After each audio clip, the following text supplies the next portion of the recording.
A message to ECOWAS Judases. Why do you slaughter your own innocent people? A bulletin board commentary. To the soldiers. To the commanders.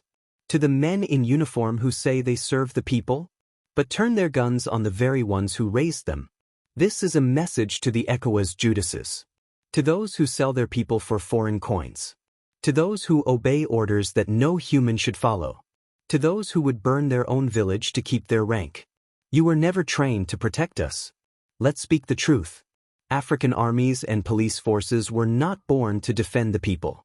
They were born to defend the colony. The British trained you to suppress revolts. The French trained you to enforce taxes. The Belgians trained you to break spirits. And when independence came, the uniforms changed. But the mission didn't. You were never retrained to protect. You were simply retasked to obey. You fear command more than you love your people.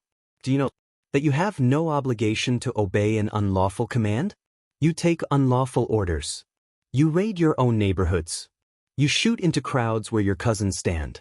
And then you go home to the same village you just terrorized. Because you've been taught that rank is survival. That obedience is safety. That your commander is your God, and the white man is worth more than your very sons and daughters. Why Africa? Why what?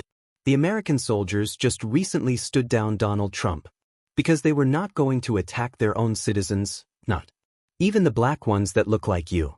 And then you sit in Africa condemning American racist behavior on black people. But you are actually shooting to kill, and you said it too.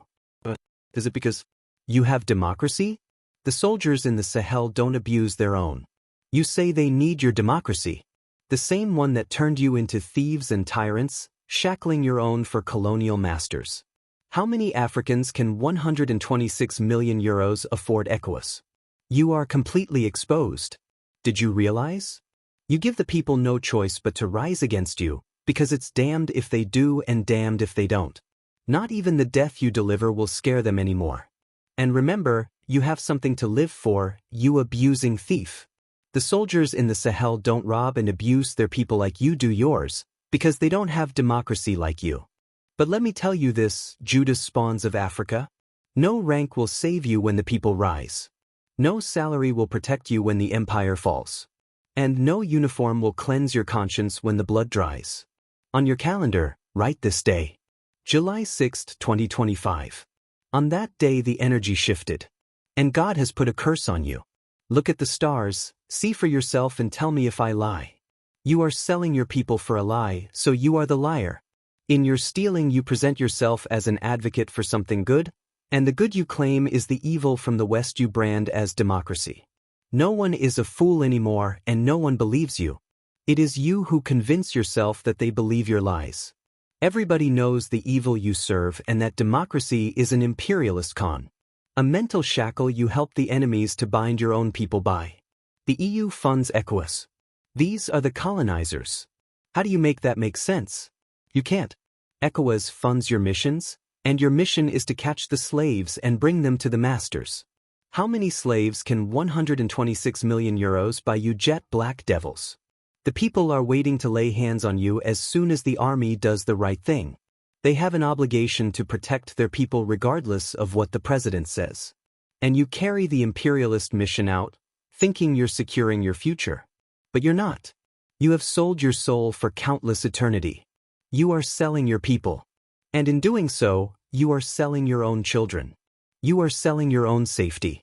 Because no black man is safe in a white man's imperial order. Even if you move to France. Even if you retire with honors. Even if you silence your conscience. You are still a tool. And when the tool is no longer useful, it is discarded. You will be even more damned than Langley, who already feels his soul shift. The most accepting people are the most betrayed, but you only add to the injustice. Black people are the most forgiving people on earth. We welcome everyone. We shelter strangers. We embrace difference. And yet, it is among us that betrayal cuts deepest. Well, the day is coming when they will call down judgment with one voice, and there will be their justice done. Then the Rutos and Tignabus will be spewed out.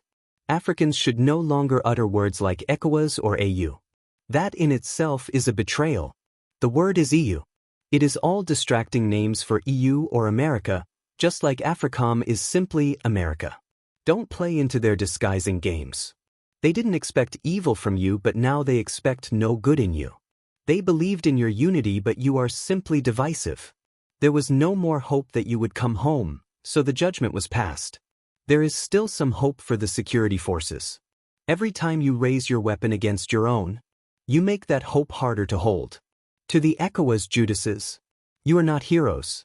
You are not patriots. You are the blade in the empire's hand.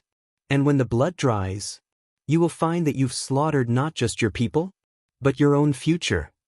The people will remember. The ancestors will remember.